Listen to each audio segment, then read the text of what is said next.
Gracias, Señor.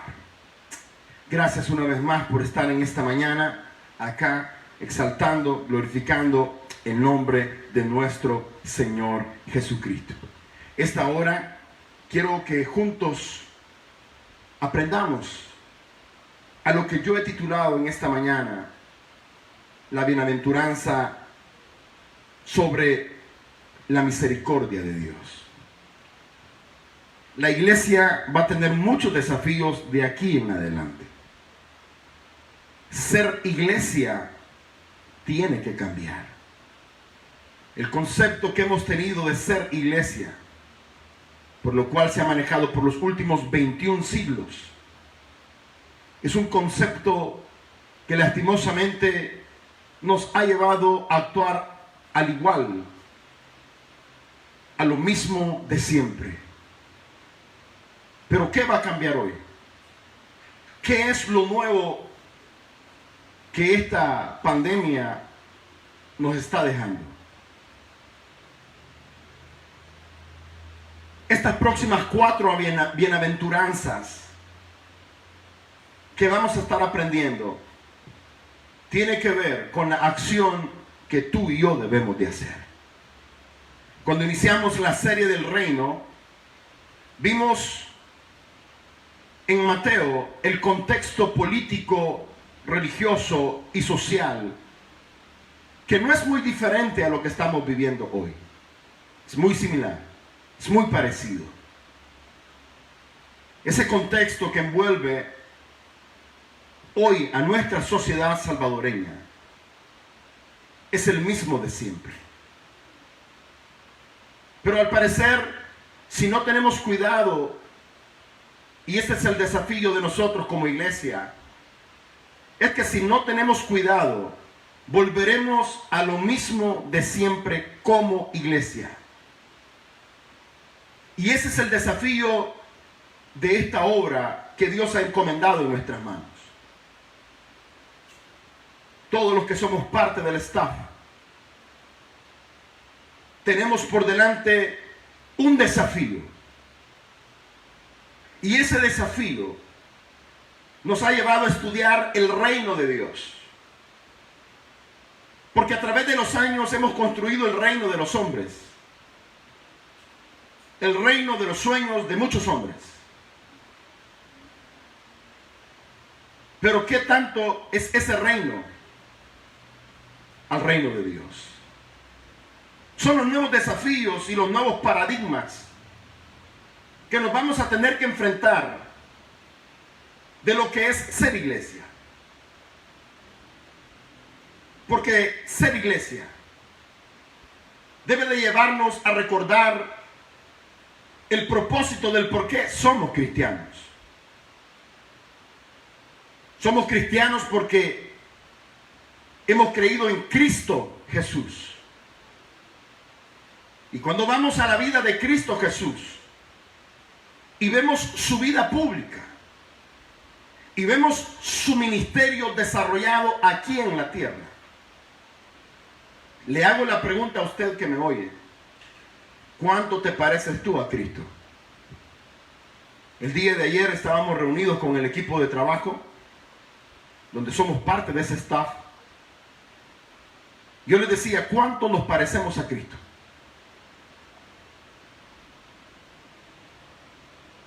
¿Cuánto nos parecemos a Cristo?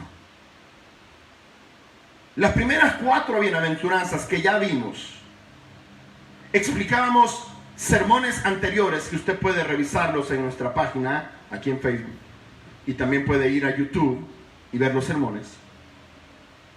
Puede buscarnos en YouTube como Soy Templo y ahí están los sermones. Hablábamos de que las primeras 4 bienaventuranzas tiene que ver con la acción que Dios realiza a través de Cristo Jesús. Bienaventurados los pobres, porque ellos,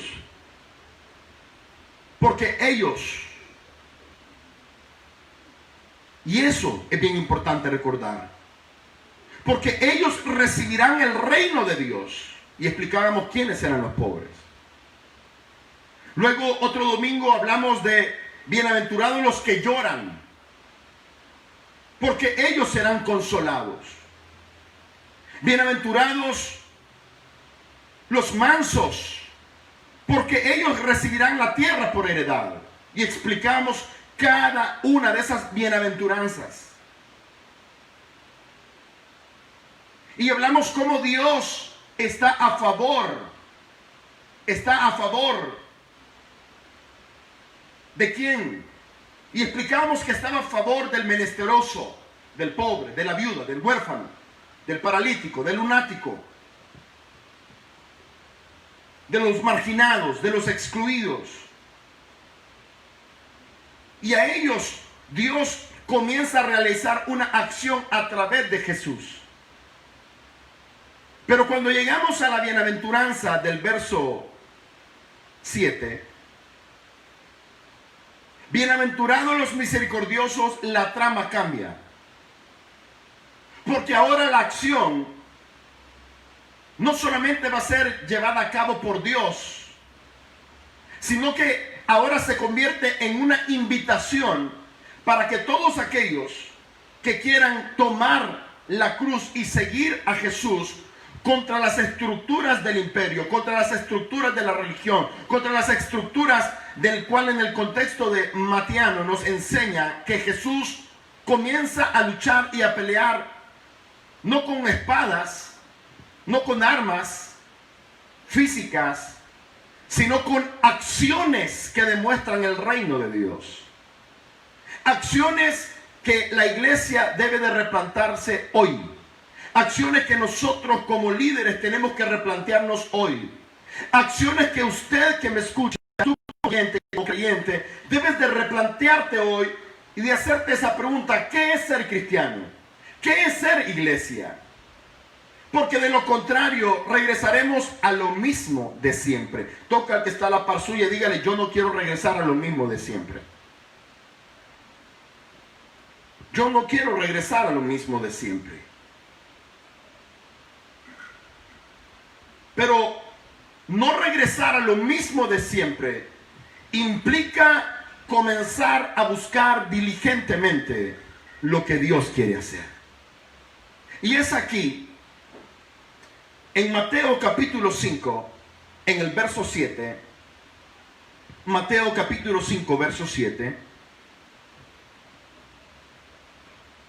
vamos a leerlo. Cuando lo tenga, me escribe amén.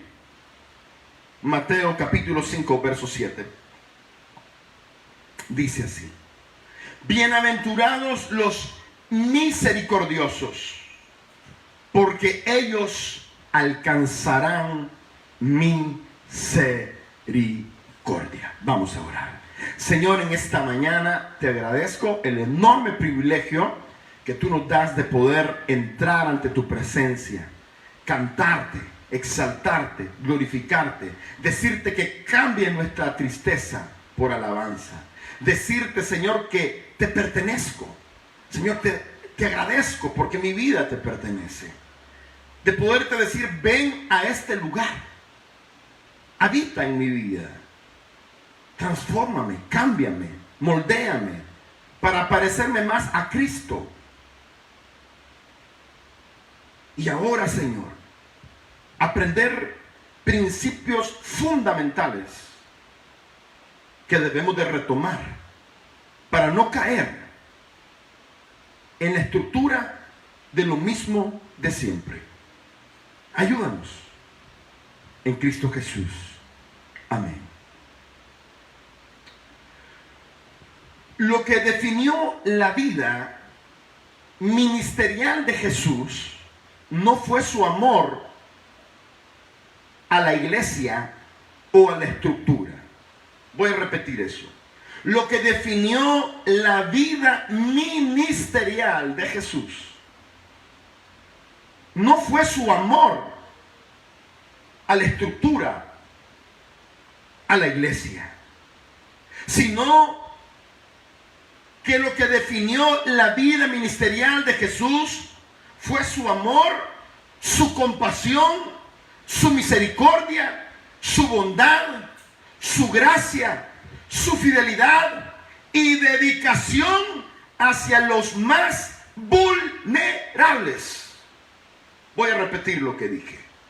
Lo que definió la vida ministerial de Jesús no fue su amor a la iglesia o a la estructura, sino que lo que definió la vida pública, la vida ministerial de Jesús fue su amor, su compasión, su misericordia, su bondad, su gracia, su fidelidad y dedicación hacia los más vulnerables, hacia los pobres, hacia los huérfanos, hacia los mendigos, hacia los lunáticos, hacia los paralíticos, hacia las viudas, hacia los huérfanos, hacia los afligidos, hacia los quebrantados, a los atribulados, a los angustiados. Por eso nunca estuvo a favor del poder político y religioso en el contexto de lo que es los evangelios. Jesús nunca estuvo a favor de los que oprimían, nunca estuvo a favor de la injusticia, sino que Jesús luchó por hacer el reino de Dios realidad en la vida de cada uno de aquellos que estaban dispuestos a seguirle. Jesús no amó lo que muchos de nosotros decimos, amemos el templo, hablando de estructura. Pero llegamos a amar más al templo que al Dios que habita en el templo. Jesús agarra a sus discípulos y van camino a Jerusalén. Y a lo lejos miran la ciudad y miran al templo. Y Jesús expresa la siguiente palabra. Literalmente: ay de ti, Jerusalén, que matas a los profetas. Cuántas cosas Dios hubiera hecho si tú te hubieses rendido a Él. ¿Sabe por qué? Porque el templo ahí estaba, el sistema y la estructura ahí estaba, pero lo más importante ya no estaba, y era Dios. Por eso uno de los nuevos desafíos que tenemos como parte del staff comienza con estas próximas 4 bienaventuranzas que veremos en los próximos domingos. Bienaventuranzas que nos van a ayudar a entender cuál debe de ser la acción de la iglesia como tal. Porque muchos justificamos la acción y con un 10% de lo que hacemos justificamos y decimos que estamos haciendo acción. Y no es así. Jesús se nos presenta siempre como un hombre cercano a los más necesitados, cercano a los pecadores, cercanos a los publicanos, cercanos a las prostitutas, cercano a los ladrones, cercano a los samaritanos, cercano a las viudas, cercano a los niños, cercano a aquellos que la religión llamaba ignorantes, cercano a los leprosos, cercano a los que habían sido marginados y excluidos, cercano a los locos, cercano a los enfermos. Jesús se presenta como alguien que está cercano a cualquiera que tiene necesidad. Esta mañana Él está cerca de usted y está cerca de mí. Él está cerca. Esa era su misión, su reino. Esa era su obra. Pero que ahora esa acción ministerial que Jesús realiza nos va a invitar a usted y a mí para que comencemos a hacer exactamente lo mismo que Él hizo. Es decir, las próximas 4 bienaventuranzas, iniciando con la de este día: bienaventurados los misericordiosos, porque ellos, al hacer misericordia, al actuar en misericordia, al actuar haciendo la justicia, ellos alcanzarán también misericordia. Esta es la acción que necesitamos retomar.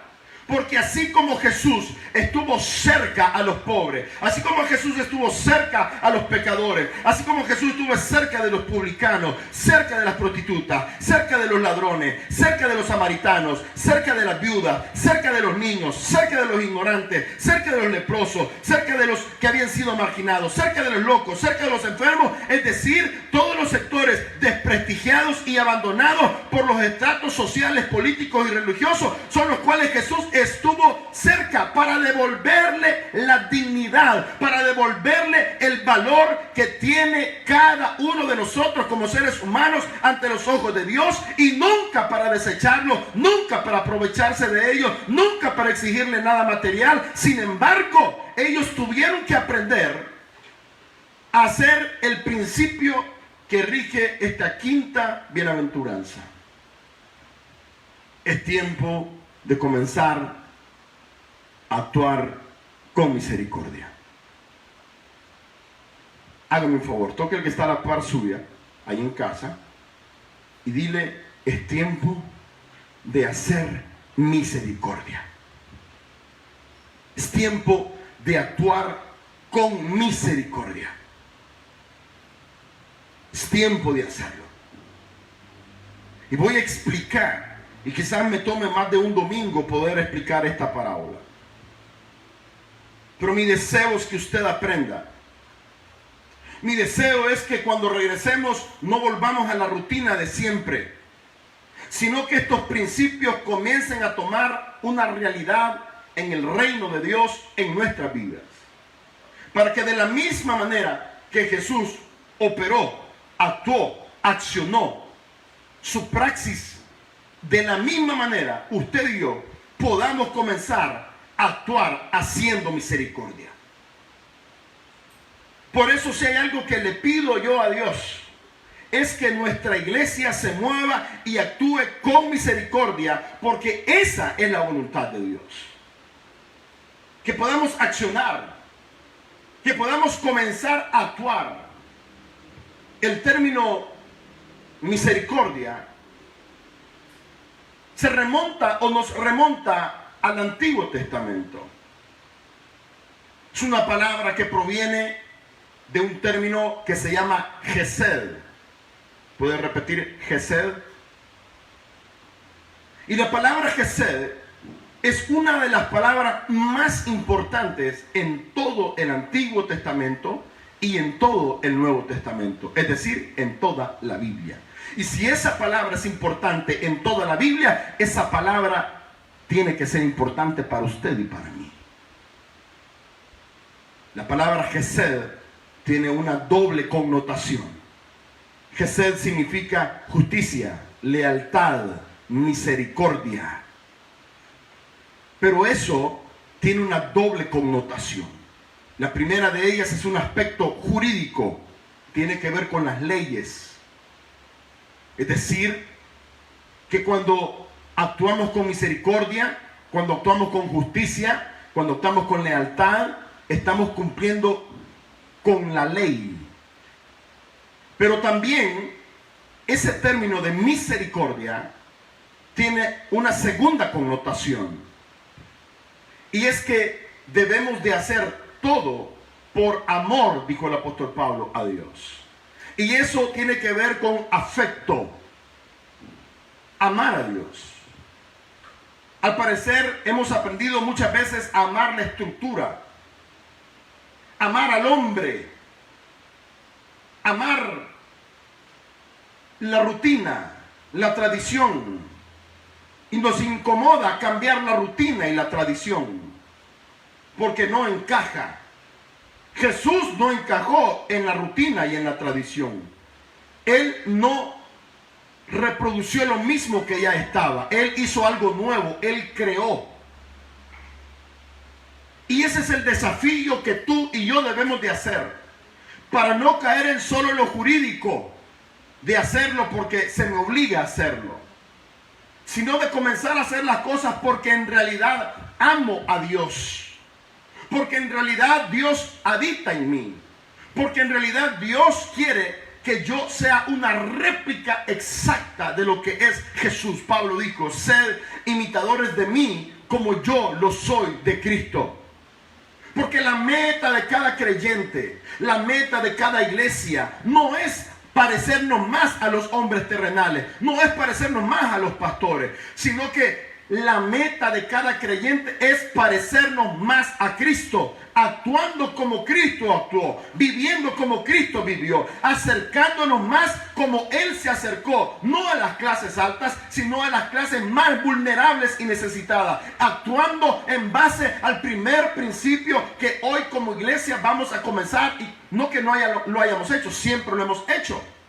Pero hoy más que nunca empoderarnos, abrazarlo, tomarlo, para que dentro de nosotros podamos actuar con misericordia, compasión y compasión. Y es aquí donde Jesús retoma esta linda bienaventuranza a través de Jesús. Jesús nos va a recordar ¿por qué debemos de ser misericordiosos? Y hay 4 cosas que yo quiero enseñarles en esta mañana sobre lo dichoso o lo bienaventurados que seremos si actuamos en misericordia. Quiero que me acompañe a Salmos. Vamos a Salmos capítulo 6. Salmos capítulo 6. Salmos capítulo 6, verso 12. Ahora, presten mucha atención, porque la tercera bienaventuranza que la tercera bienaventuranza de Mateo tiene que ver con tener hambre y sed de justicia. Cuando nosotros vamos, que eso fue lo que explicamos hace 15 días, bienaventurados los que tienen hambre y sed de justicia.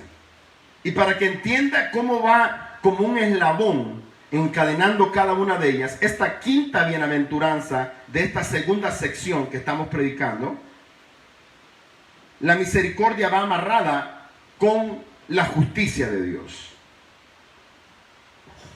Porque si hay algo que debemos de pedirle a Dios, y eso fue lo que Jesús enseñó, es que cuando vamos al Padre, le decimos, Señor, hágase tu voluntad en el cielo, así también aquí en la tierra.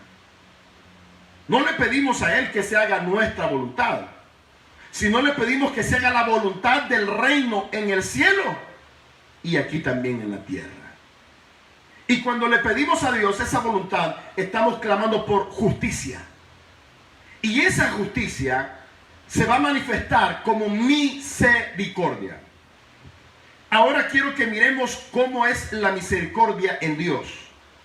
En el capítulo 6 de los Salmos, en el capítulo 5, verso 12 de Salmos, Salmos 5, 12 dice, porque tú, Jehová, bendecirás al justo. No dice que bendecirá al injusto, sino que bendecirá al justo, al que tiene hambre y sed de justicia, porque ellos serán saciados. Al que le dice, Señor, no voy a tomar venganza en mis manos, no voy a actuar conforme a la carne, no voy a actuar conforme a mi deseo de poder vengarme, de poder tomar acción en mis manos, sino que el que dice, Señor, tú haz tu justicia. Por eso Jesús revolucionó la forma de ver la vida. Hizo algo nuevo. No replicó lo mismo que el sistema, que la estructura había hecho por cientos de años, sino que Jesús creó algo nuevo. Una lucha y una pelea que se hace desde un estilo de vida terrenal, donde se manifiesta un reino espiritual. Y por eso dice, porque tú, Jehová, bendecirás al que hace justicia. Es decir, al que le dice, Señor, no voy a tomar esto en mis manos, hazlo tú, haz tu justicia. De eso está hablando.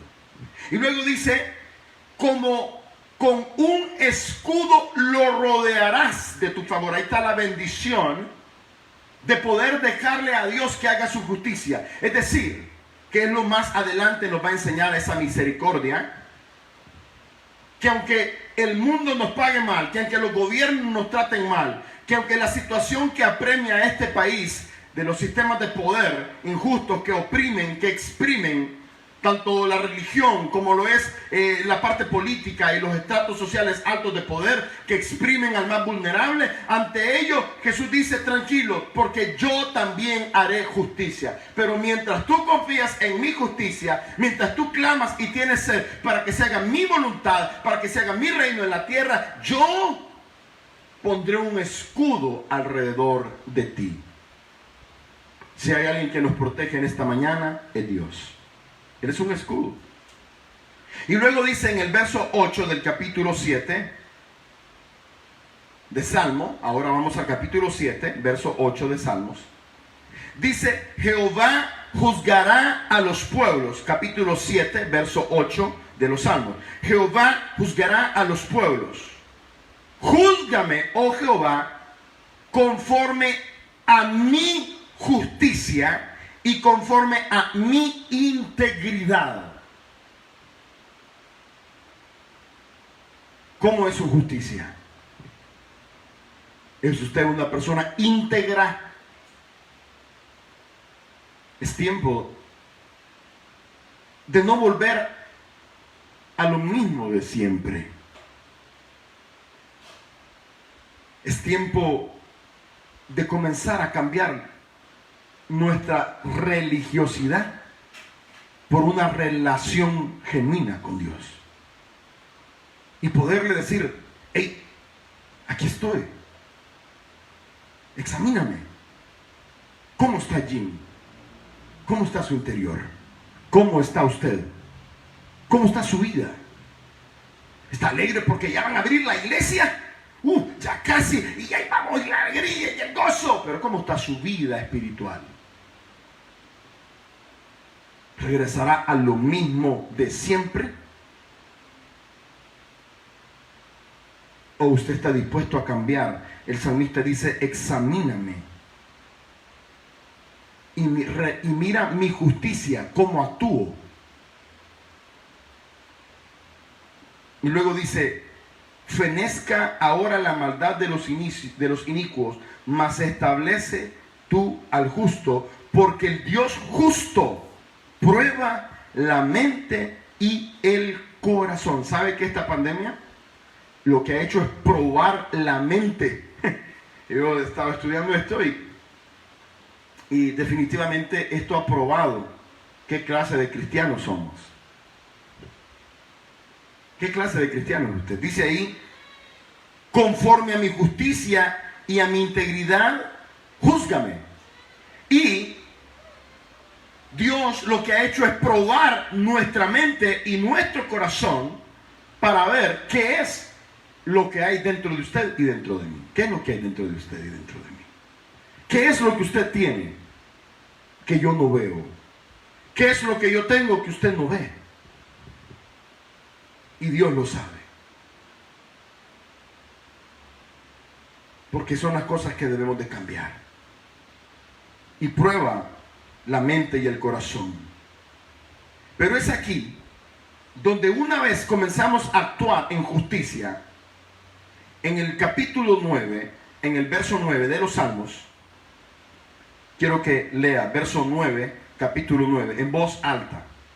La misericordia de Dios comienza a manifestarse cuando usted y yo actuamos en justicia, como la cuarta bienaventuranza de Mateo capítulo 5. Cuando actuamos en justicia y somos justos y le dejamos todo en las manos de Dios, entonces esa justicia comienza a reflejarse en su misericordia para con nosotros. Salmos capítulo 9, verso 9. ¿Qué dice ahí? Jehová será refugio ¿de quién?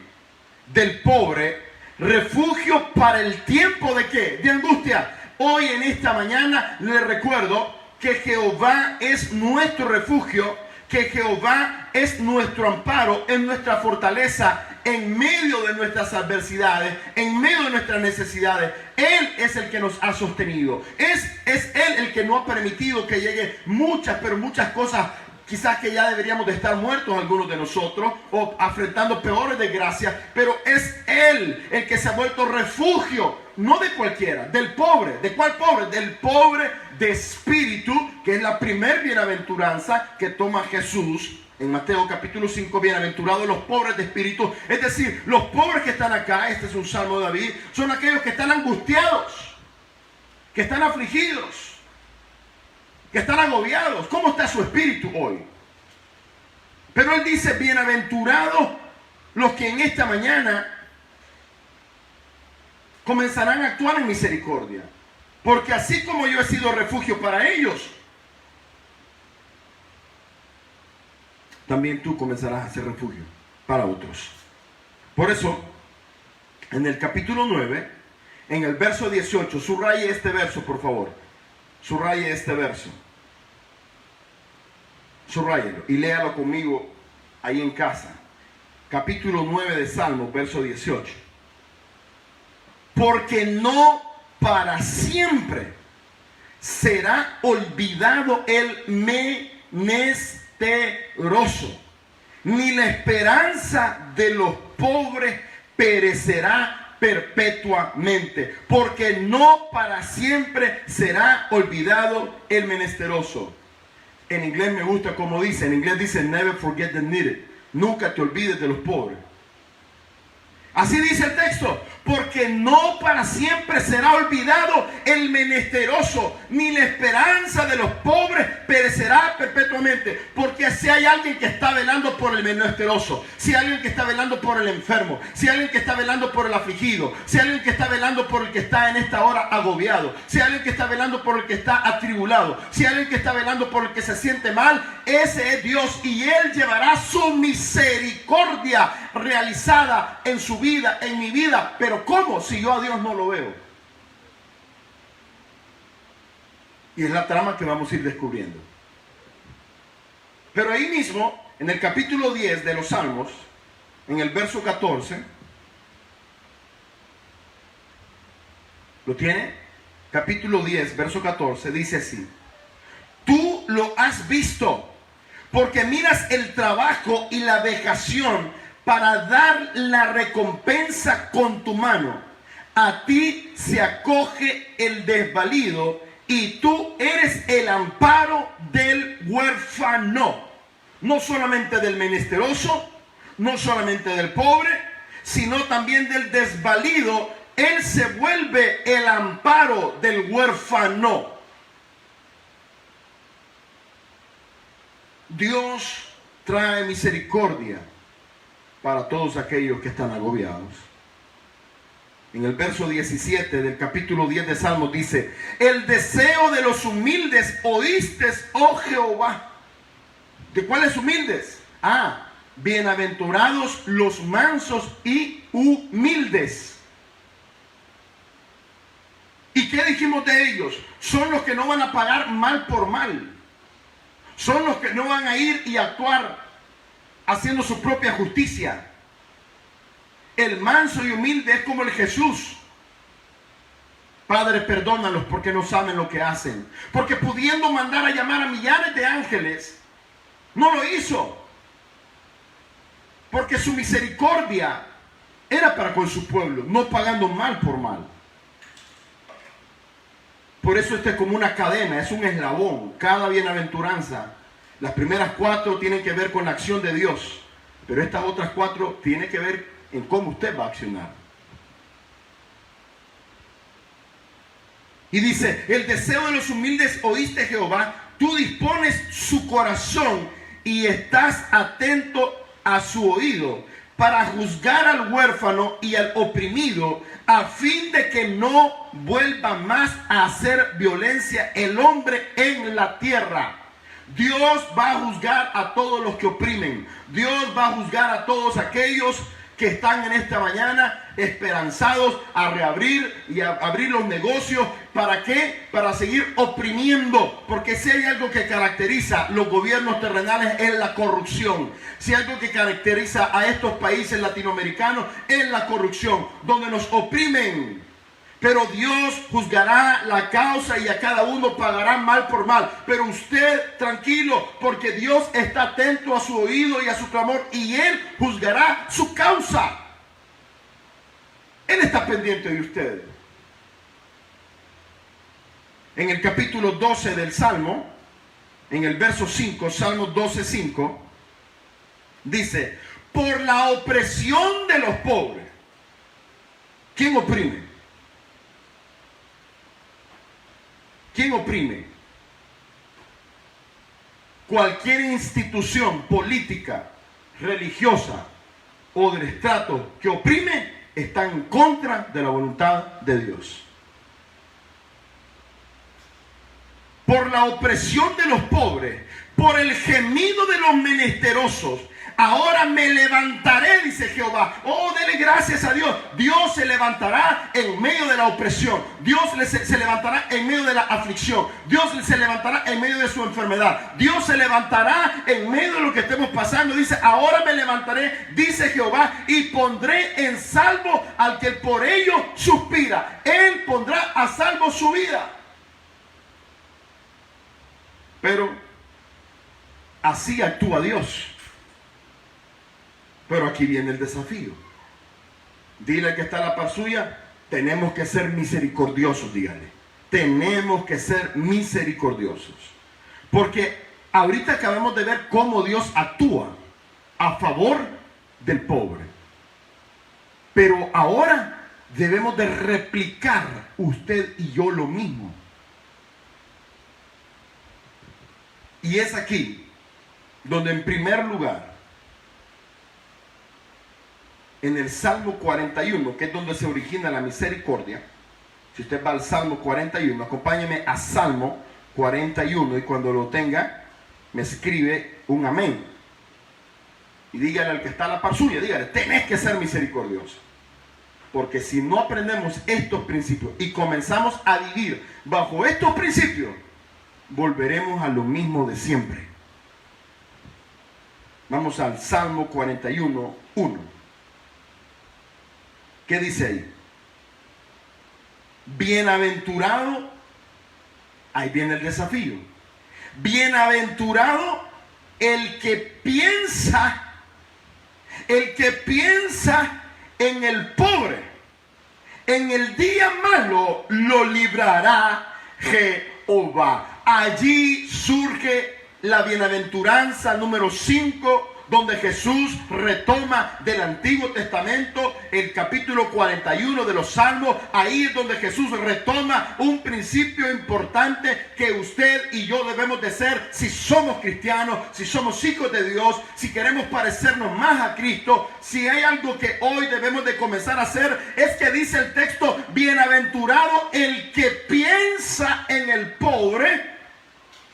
Es decir, el que actúa a favor del pobre, el que no envía al pobre con el estómago vacío, el que no envía al hermano sin el medicamento, sino que cuando tú y yo tenemos y podemos ayudar y podemos y lo ejecutamos, seremos dichosos porque estamos actuando al igual que Dios actúa, a favor del menesteroso, a favor del pobre. Y esto no quiere decir que debo de tener dinero o debo de ser rico para ayudar, porque la palabra que va a ocuparse en el Nuevo Testamento para la misericordia tiene que ver con un término de solidaridad, un término que muy pero muy mal explicado y que la Real Academia en su forma de explicarla se aleja mucho de la realidad de lo que es ser misericordioso. Pero la palabra misericordia tiene que ver con solidaridad, y la palabra solidaridad no tiene que ver con un estrato social y decir: es que el rico tiene que ser solidario. Tú tienes que ser solidario. No tiene nada que ver si rico o pobre. Tiene que ver con una actitud que nace en el corazón, de poder ayudar, de poder ser solidario. No si tengo doy, y si no tengo no puedo dar, porque no puedo dar lo que no tengo. Sino de que tú y yo, mi estimado, hoy si hay algo que debe de cambiar, es que no debemos de volver a lo mismo de siempre. Como muchos que simplemente brindamos ayuda cuando hay emergencias, Pero cuando pasa la emergencia, se nos olvida el hermano, se nos olvida dónde vive, se nos olvida la condición en la cual habita, se nos olvidan las circunstancias y las necesidades. Pues hoy debemos de cambiar eso. Hoy es tiempo, porque dice, bienaventurados serán los que piensan a favor del pobre y actúan a favor del pobre. Por eso dice, bienaventurados los misericordiosos, porque ellos alcanzarán misericordia. Porque lo primero que vamos a actuar o vamos a entender es que la voluntad de Dios es que usted y yo seamos misericordiosos. Que actuemos a favor, que así como Dios actúa, así tú y yo debemos actuar. Que no debes de esperar a que la iglesia lo haga todo, tú debes de hacerlo también. No esperes a contribuir o que voy a mandar esto. No, tú hazlo desde tu casa, tú sé solidario con tu vecino. Tú sé solidario con aquella persona que tú estás viendo que necesita. No esperes que la iglesia lo haga todo, porque la iglesia no lo hará todo. Tú debes de ser parte de ser iglesia. Y tú debes de actuar a misericordia, a solidaridad hacia el más indefenso. Ahí es donde surge la bienaventuranza. Proverbios capítulo 14. Si usted va a Proverbios capítulo 14, verso 21. Proverbios 14, verso 21. Mire lo que dice. Proverbios 14, 21. Peca el que menosprecia a su prójimo. Peca el que menosprecia a su prójimo. Proverbios 14, 21. Peca el que menosprecia a su prójimo. Mas el que tiene misericordia de los pobres es bienaventurado. Tenga misericordia. Si hay algo que yo le doy gracias a Dios y que nos ha caracterizado por muchos años, y por eso Dios ha bendecido el ministerio que realizamos, es porque nunca hemos dejado de ayudar a las personas. Nunca hemos dejado, y muchas veces nos hemos limitado a cosas con tal de ayudar, porque de eso se trata. Porque cuando tú no menosprecias la necesidad del hermano, la necesidad del prójimo, la necesidad del vecino, independientemente sea católico, musulmán, testigo de Jehová, mormón, elín, Asamblea de Dios Pentecostal, no importa. Cuando tú y yo vemos la necesidad y nos movemos a misericordia, entonces Dios bendecirá y traerá misericordia para nuestra vida, porque ellos alcanzarán misericordia, para que cuando tú estés en la misma necesidad y tú digas, ¿y ahora quién me va a proveer a mí? Dios se acordará de lo que tú has hecho. Pero tú debes de comenzar a actuar, tú debes de comenzar a cambiar, tú debes de comenzar a ser misericordioso, actuar en solidaridad, a no esperar que tenga que haber una desgracia para ir a ayudar. Que no tenemos que esperar a que haya una desgracia para ir a poder ayudar a algún hermano que está en necesidad o algún vecino. Ahí es donde toma importancia esta bienaventuranza, que nos invita a que no solamente Dios es el que va a accionar, sino que tú y yo debemos de accionar. Y si hay algo que va a caracterizar esta iglesia que estamos fundando, es la solidaridad, es la misericordia, porque ya no queremos más de la estructura y de volver a lo mismo y de repetir los mismos errores que por 21 siglos han denominado a las denominaciones de cualquier religión, sino que es hoy donde usted y yo tenemos que cambiar. Tenemos que cambiar. Tenemos que cambiar. Tenemos que cambiar. Le dije que son 4 y apenas hemos visto una, pero el tiempo se ha acabado. Son las 12:07. Pero yo le invito a usted. Es tiempo de cambiar.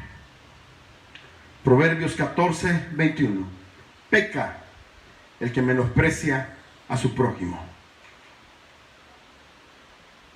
Le llegaron a preguntar a Jesús: oye Jesús, dinos, ¿Cuál es la ley más importante?